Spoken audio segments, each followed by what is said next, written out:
दोस्तों कैसे हैं आप लोग? दोस्तों देखिए अगर कोई पत्नी अपने पति का घर छोड़कर चली गई और अपने पीहर बैठ गई है और वहाँ से उसने मेंटेनेंस का केस कर रखा है, तो ऐसी महिला जो बिना किसी कारण के अपने पति का घर छोड़कर जाती है, ऐसी महिला को ₹1 भी मेंटेनेंस नहीं मिलेगा। जी हाँ दोस्तों, ऐसी महिला को अब मेंटेनेंस नहीं मिलेगा। झारखंड हाई कोर्ट ने एक ऐसा जजमेंट दिया है, जिस जजमेंट में ये बात क्लियर हो गई है कि बिना किसी उचित कारण के अगर कोई पत्नी अपने पति का घर छोड़ देती है, तो ऐसी महिला को मेंटेनेंस के रूप में कुछ भी नहीं मिलेगा। इस जजमेंट के बारे में भी हम चर्चा करेंगे दोस्तों, लेकिन अगर आप हमारे चैनल पे नए हैं, पहली बार हमारा चैनल देख रहे हैं, तो हमारे चैनल को सब्सक्राइब ज़रूर करें और वीडियो को लास्ट तक देखेंगे तो जजमेंट में जो-जो बातें हाई कोर्ट ने कही है, वो चीज़ें आपको समझ में आएँगी दोस्तों। देखिए, इसमें मामला ये था कि पति और पत्नी की जब शादी होती है, तो कुछ टाइम तक तो ऑब्वियसली उनके बीच में सब कुछ ठीक ही चलता है। लेकिन कुछ दिनों के बाद में जो है डिस्प्यूट बढ़ता है और पत्नी क्या करती है कि अपने पति का घर छोड़कर अपने मायके चली जाती है, अपने पीहर चली जाती है। तो वहाँ से उसने क्या किया कि मेंटेनेंस का केस किया 125 सीआरपीसी में। हालाँकि जब पत्नी अपने पति का घर छोड़कर गई थी, तब वो 2 महीने की प्रेग्नेंट थी और इस बात के बाद में उन्होंने 125 सीआरपीसी का मेंटेनेंस में केस किया। उस केस में जो है पत्नी ने कहा कि 60,000 रुपए, 70,000 रुपए के समथिंग अपने पति की इनकम बताई थी और भी उसकी सारी जो है प्रॉपर्टी वगैरह के बारे में उसने हवाला दिया और लगभग 50,000 रुपए मेंटेनेंस की माँग की। अब फैमिली कोर्ट के सामने जब ये मामला पहुँचा तो फैमिली कोर्ट ने इस मामले में ये देखा कि हस्बैंड की इनकम क्या है। हस्बैंड जो एक रेलवे में जॉब करते थे, तो उस जॉब के आधार पे 15,000 रुपए मंथली का मेंटेनेंस जो है फैमिली कोर्ट ने तय कर दिया कि आप इतना मेंटेनेंस अपनी पत्नी को देंगे। वहाँ पर भी पति ने ये बात कही कि मेरी पत्नी बिना किसी रीज़न के घर छोड़कर गई है, लेकिन फैमिली कोर्ट ने इस जो है फैक्ट को कंसिडर नहीं किया, उस फैक्ट को नहीं माना और 15,000 रुपए मेंटेनेंस जो है पत्नी के लिए तय कर दिया।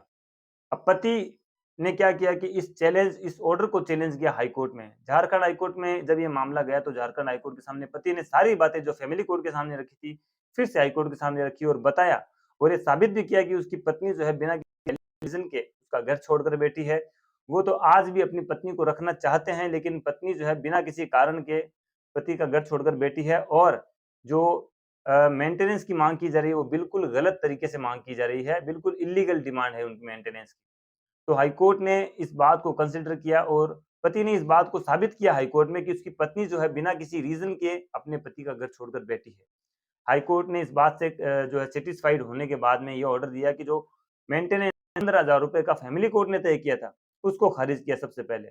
और ये एक उन महिलाओं को हिदायत दी कि अगर कोई भी महिला बिना किसी रीज़न के अपने पति का घर छोड़ती है, उसके पास कोई कारण नहीं है, अगर कारण है तो भी आपको उसको कोर्ट में साबित करना पड़ेगा दोस्तों। जिस तरह से पति ने इस तरह से साबित किया है कि उसकी पत्नी जो है बिना किसी रीज़न के घर छोड़कर बैठी है, वो रखना चाहता है लेकिन वो रहना नहीं चाहती है। जब ऐसी स्थिति पति ने कोर्ट के सामने साबित की, तो आज देखिए एक ऐसा जो है landmark judgement Jharkhand high court ने दिया है। दोस्तों इस जजमेंट में कई सारी ऐसी बातें हैं जो आपके काम आ सकती है, जो आपके केस से रिलेटेड है, लेकिन मेरी पर्सनल राय आपसे ये हमेशा रहती है कि आपका जो केस है उसको आपसे बेहतर कोई नहीं जान सकता। इसलिए आपको क्या करना है कि जो चीज़ आप साबित करना चाहते हैं, वो चीज़ अगर आप साबित नहीं कर पाएँगे, तो जो रिलीफ़ है वो आपको नहीं मिलेगी।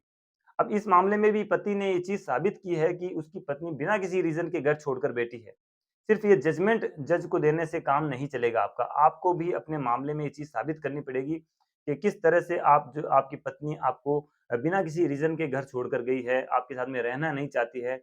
अब किसी तरह से जो है सबूतों को इकट्ठा करके या फिर जो अलग-अलग तरीके से जो छोटे-छोटे इंसिडेंट्स होते हैं, उनको आपको नोट करके रखना होगा, तभी आप इन सब चीज़ों को साबित कर पाएँगे। अदरवाइज़ जो है साबित करना बहुत मुश्किल हो जाएगा। दोस्तों उम्मीद करता हूँ कि ये जो जजमेंट है, इसमें जो क्रक्स है जजमेंट का, वो चीज़ आपको समझ में आ गई होगी। बाकी जो जजमेंट की जो डिटेल है, वो मैं आपको वीडियो के लिंक में दे दूँगा, वहाँ पे आप जाके इस जजमेंट को पढ़ सकते हैं। दोस्तों आज के लिए इस वीडियो में इतना ही। ख़्याल रखिए, सुरक्षित रहिए, तब तक के लिए जय हिंद।